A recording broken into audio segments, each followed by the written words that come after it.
The mystery of Dwarka.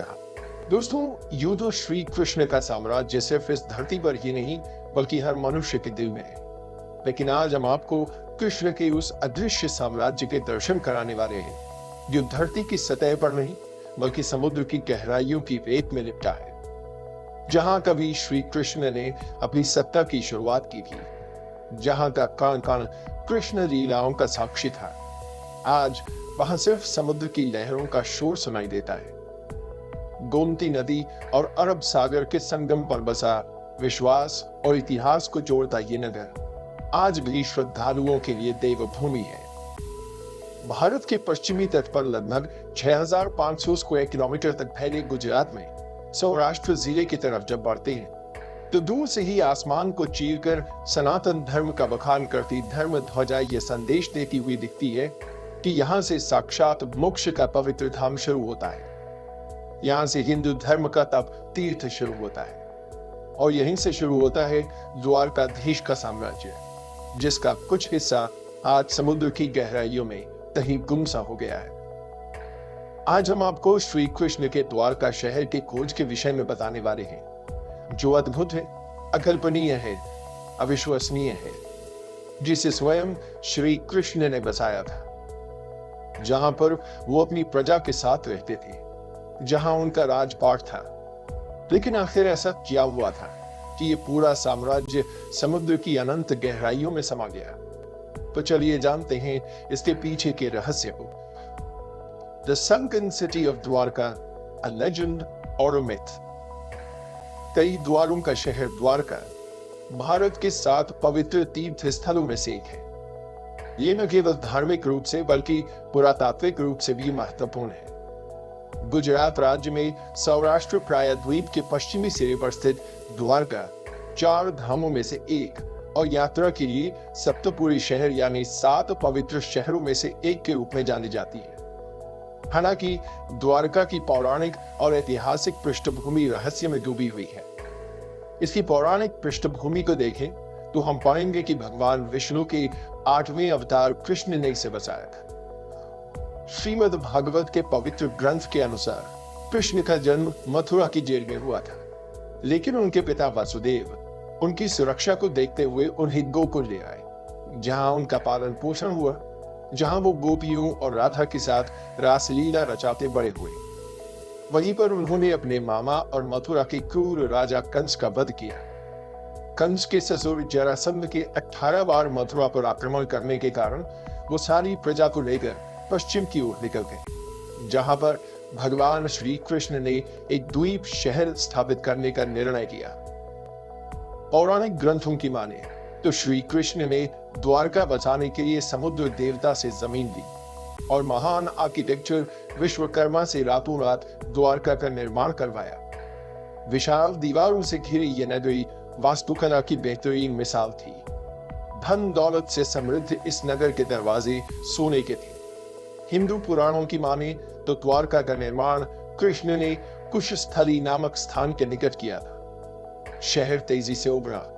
इसमें लगभग 900 महलों में हजारों लोग रहते थे। शहर पूरी तरह से किलेबंद था और केवल जहाज द्वारा ही यहां तक पहुंचा जा सकता था। लेकिन श्री कृष्ण ने जिस शहर को इतने प्यार से समुद्र के बीच में बसाया, वो शानदार शहर उसी समुद्र में डूब गया। द्वारका का ये खोया हुआ शहर आज दुनिया भर में चर्चा का विषय बन गया है। लेकिन सवाल अभी भी वही है कि ये डूबा कैसे? दोस्तों, द्वारका नगरी के डूबने के पीछे कई तरह की कहानियां और मिथक फैले हुए हैं। महाभारत के अनुसार श्री कृष्ण पांडवों की तरफ से महाभारत के युद्ध में शामिल हुए थे और इस युद्ध में पांडवों की जीत हुई थी और कौरवों की हार। 100 पुत्रों के शोक से दुखी गांधारी ने क्रोध में आकर श्री कृष्ण को श्राप दे दिया कि जिस तरह कौरवों के वंश का नाश हुआ है, ठीक उसी प्रकार पूरे यदुवंश का भी नाश होगा। धीरे धीरे द्वारका में हालात तनावपूर्ण होने लगे। उसके पश्चात सभी यदुवंशी आपस में लड़ लड़कर मरने लगे थे। सभी यदुवंशियों की मृत्यु के बाद बलराम ने भी अपना शरीर त्याग दिया। बलराम के देह त्यागने के बाद श्री कृष्ण उदास होकर वन में विचरण करने लगे। घूमते घूमते वे एक स्थान पर बैठे और गांधारी द्वारा दिए गए श्राप के बारे में विचार करने लगे और फिर एक पेड़ की छांव में बैठ गए। इसी समय जरा नामक एक शिकारी का बाण उनके पैर में आकर लगा, जिसने दूर से उनके पैर के अंगूठे को हिरण का मुख समझकर बाण चला दिया था। जब वो शिकारी शिकार उठाने पहुंचा तो श्री कृष्ण को देखकर क्षमा मांगने लगा। कान्हा ने उसे अभयदान देकर देह त्याग दी। अर्जुन को कृष्ण की देह त्याग का जब संदेश मिला तो वो बहुत दुखी हुई। इसके बाद अर्जुन ने द्वारका पहुंचकर वासुदेव जी से कहा कि वो नगर में शेष बचे सभी लोगों को हस्तिनापुर चलने की तैयारी का आदेश दें। फिर अर्जुन ने प्रभास क्षेत्र जाकर सभी यदुवंशियों का अंतिम संस्कार किया। अगले दिन वासुदेव जी ने प्राण त्याग दिए। उस पर उनका अंतिम संस्कार कर अर्जुन सभी महिलाओं और बच्चों को लेकर द्वारका से निकल गए। जैसे ही उन लोगों ने नगर छोड़ा, द्वारका का राजमहल और नगरी समुद्र में समा गई। प्रचलित कहानियों के मुताबिक माता गांधारी के अलावा दूसरा श्राप ऋषियों द्वारा श्री कृष्ण के पुत्र साम को दिया गया था। दरअसल एक बार महर्षि विश्वामित्र, देव ऋषि नारद और कण्व द्वारका गए। तब यादव वंश के कुछ लड़के ऋषियों के साथ उपहास करने के प्रयोजन से श्री कृष्ण के पुत्र साम को स्त्री वेश में ले गए और ऋषियों से कहा कि यह स्त्री गर्भवती है, आप इसके गर्भ में पल रहे शिशु के बारे में बताइए कि क्या जन्म लेगा। ऋषियों ने अपना अपमान होता देख श्राप दिया कि इसके गर्भ से मुसल उत्पन्न होगा और उस मुसल से समस्त यदुवंशी कुल का विनाश होगा। महाभारत के 23वें और 34वें श्लोक के अनुसार जिस दिन कृष्ण 125 साल के बाद आध्यात्मिक दुनिया में शामिल होने के लिए पृथ्वी छोड़ गए थे, उसी दिन शहर अरब सागर में डूब गया था और यही वो समय था जब कलयुग की शुरुआत हुई थी। समुद्र के देवता ने भूमि को एक बार फिर से वापस ले लिया, द्वारका के खोए हुए शहर को डुबो दिया, लेकिन भगवान कृष्ण के महल को बचा लिया। यह भी कहा जाता है कि खोई हुई द्वारका नगरी पर एक उड़ने वाली मशीन जहाज द्वारा हमला किया गया था। यह लड़ाई एलियंस सिद्धांतकारों की रुचि को बढ़ाती है, क्योंकि ऐसा लगता है कि यह लड़ाई तकनीक और शक्तिशाली हथियारों के साथ लड़ी गई थी। स्पेसशिप ने ऊर्जा हथियार का इस्तेमाल करके शहर पर हमला किया, जो देखने वालों को बिजली गिरने जैसा लगा, और यह इतना विनाशकारी था कि हमले के बाद शहर का अधिकांश हिस्सा खंडहर हो गया। दोस्तों, वैसे तो द्वारका आज तक एक रहस्य बना हुआ है, लेकिन आज इसके अवशेष पानी के नीचे खोजे जा रहे हैं। आइए जानते हैं इसे लेकर हमारे आर्कियोलॉजिस्ट्स क्या कहते हैं। Discovery of the submerged kingdom. दोस्तों, महाभारत के अनुसार तो प्राचीन द्वारका समुद्र में डूब गई थी, जिसकी वजह से आज ये एक महत्वपूर्ण पुरातात्विक स्थल बन गई है। द्वारका के समुद्री अवशेषों पर सबसे पहली नजर भारतीय वायुसेना के पायलटों की पड़ी थी, जो उस दौरान समुद्र के ऊपर से उड़ान भर रहे थे।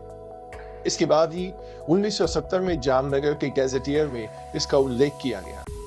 इससे पहले लोगों का कहना था कि द्वारका नगरी एक काल्पनिक नगर है और काल्पनिक कहानियों का कोई इतिहास नहीं होता। लेकिन इस शहर का पहला ऐतिहासिक रिकॉर्ड 6वीं शताब्दी में गुजरात के भावनगर के सामंत सिंहादित्य के परिताना कॉपर प्लेट में पाया गया है। ये शिलालेख द्वारका के सौराष्ट्र के पश्चिमी तट की राजधानी में है, और इसमें सबसे महत्वपूर्ण यह है कि इसमें कहा गया है कि श्री कृष्ण यहाँ रहते थे। इसके बाद से ही लोगों को भरोसा होने लगा। इस पर CSIR यानी council of scientific and industrial research के पूर्व प्रमुख और वैज्ञानिक डॉक्टर राजीव निगम महाभारत को कोट करते हैं। महाभारत में कृष्ण ने कहा है कि द्वारका शहर सागर से निकली जमीन पर बनाया गया था, लेकिन जब उसका पानी दोबारा अपनी पुरानी जगह पर आया तो शहर डूब गया। वो बताते हैं, पानी के नीचे खुदाई का काम मौजूदा द्वारकाधीश मंदिर के पास से शुरू हुआ था, जहां कई मंदिरों की एक श्रृंखला मिली, जिसका मतलब ये है कि जैसे जैसे पानी चढ़ता गया, मंदिरों की जगह आगे सरकती गई। इस अवलोकन ने भारत के चर्चित आर्कियोलॉजिस्ट डॉक्टर SR राव को आश्वस्त किया कि क्यों न समंदर के किनारे खुदाई की जाए, ताकि पता चल सके कि यहाँ इस डूबे हुए शहर के वास्तविक सबूत हैं या नहीं। इसके बाद साल 1979 में आर्कियोलॉजिस्ट डॉक्टर S.R. राव और उनकी टीम ने इसकी खोज शुरू की।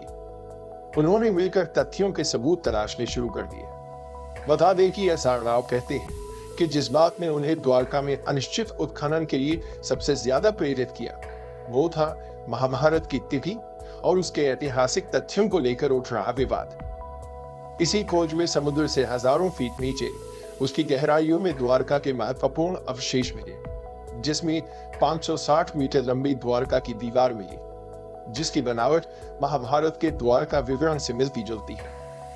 पौराणिक ग्रंथों में मिले विवरण के अनुसार द्वारका में कुल 50 खंभे थे। आर्कियोलॉजिस्ट को इस खोज में करीब 30 खंभे मिले थे। इसके साथ ही उन्हें वहां पर उस समय के बर्तन भी मिले, जो लगभग 1528 से लेकर 3000 ईसा पूर्व के थे।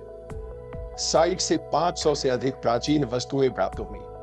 कुछ नमूने तो 2000 साल के सांस्कृतिक उत्तराधिकार को मजबूती से स्थापित करते हैं। पत्थर के ब्लॉक, खंभे और सिंचाई प्रणालियों की खोज की गई।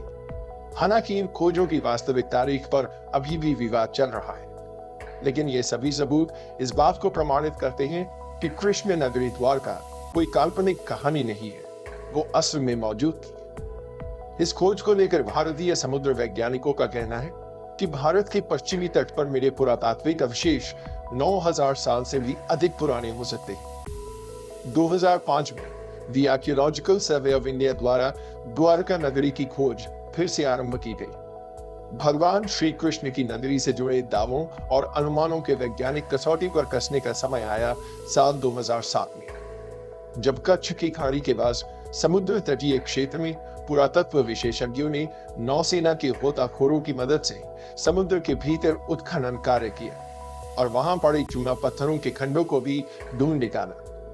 भारतीय पुरातत्व सर्वेक्षण के समुद्री पुरातत्व विशेषज्ञों ने इन दुर्लभ नमूनों को देश विदेशों की पूरा प्रयोगशालाओं को भेजा। मिली जानकारी के मुताबिक ये नमूने सिंधु घाटी सभ्यता से कोई मेल नहीं खाते, लेकिन ये इतने प्राचीन थे कि सभी दंग रह गए।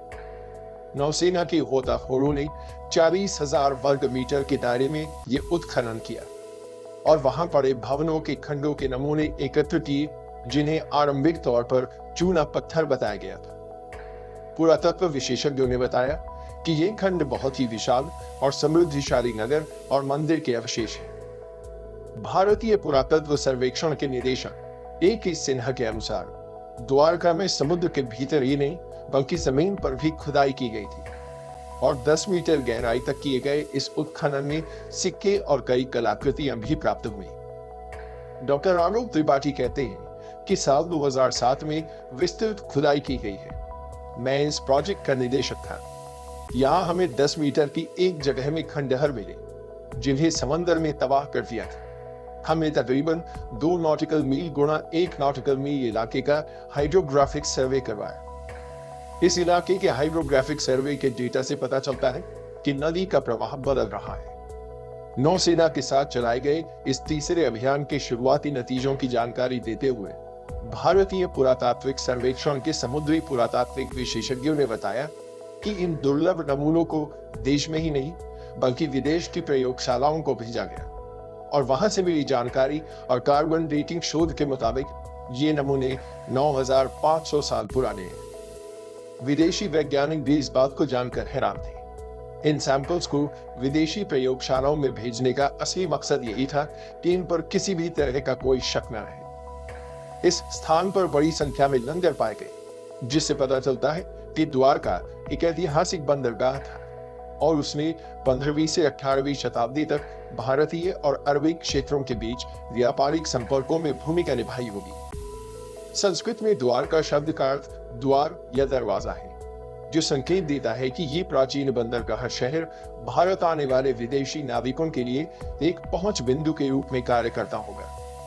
पुरातत्वविद अब प्राचीन शहर की दीवारों की नींव की खोज के लिए पानी के नीचे खुदाई की तैयारी कर रहे हैं।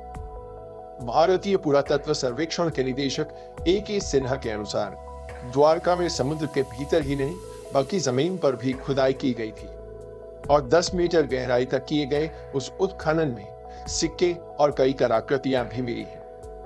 उन्होंने माना कि जमीन पर मिले अवशेषों की समुद्र में मिले अवशेषों से समानता मिलती है इस विषय पर जानकारी देते हुए भारत के समुद्र तकनीकी विभाग के मंत्री रहे मुरली मनोहर जोशी ने बताया था कि ध्वनि चित्रों से मानव निर्मित शिल्प का पता तो चला ही है, साथ ही एक प्राचीन नदी का भी पता लगाया गया है जो 9 किलोमीटर तक लंबी है और इसके किनारे पर ही इस प्राचीन सभ्यता के अवशेष और शिल्प पाए गए।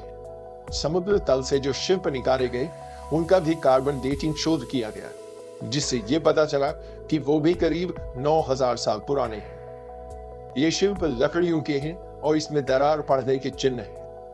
मुरली मनोहर जोशी ने कहा कि उनके मंत्रालय ने इस खोज का अध्ययन करने के लिए एक दल बनाया था, जिसका काम इस खोज को आगे बढ़ाना और ये पता लगाना था कि इस इलाके के प्राचीन स्थानों से क्या संबंध है।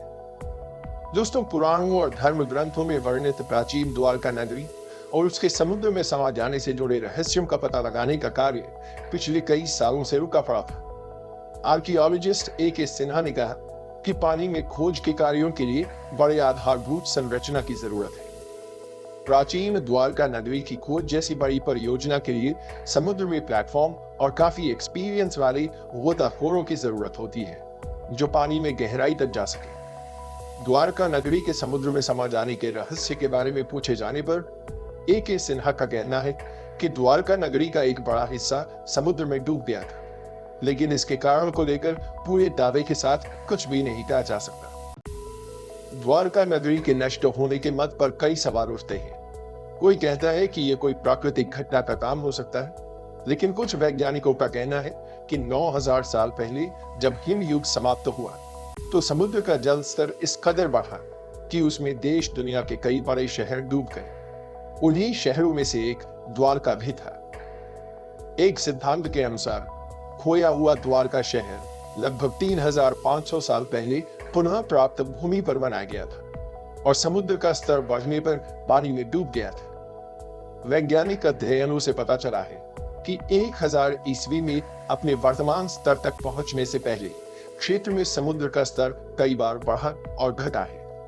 समुद्र के स्तर में यह परिवर्तन भूवैज्ञानिक गड़बड़ी से लेकर तटीय कटाव तक किसी भी कारण से हो सकता है। हालांकि इस मामले पर आज भी शोध जारी है और अब तक जो भी सबूत मिले हैं उससे सिद्ध होता है कि ये एक असली घटना है। हमारे बीच एक और सबूत ये भी है कि महाभारत में जिन 35 शहरों के बारे में लिखा हुआ है वो आज भी हमारे बीच मौजूद है। आर्कियोलॉजिकल डिपार्टमेंट को इसके कई प्रमाण मिले हैं। भारत और इसके आसपास के कई देशों का महाभारत में उल्लेख हुआ है। इंद्रप्रस्थ भारत की राजधानी दिल्ली है। हस्तिनापुर आज उत्तर प्रदेश राज्य का मेरठ जिला है। कुरुक्षेत्र हरियाणा का एक जिला है। वहीं गांधार आज अफगानिस्तान में स्थित है। तो वहीं श्री कृष्ण की द्वारका भी गुजरात का एक शहर है।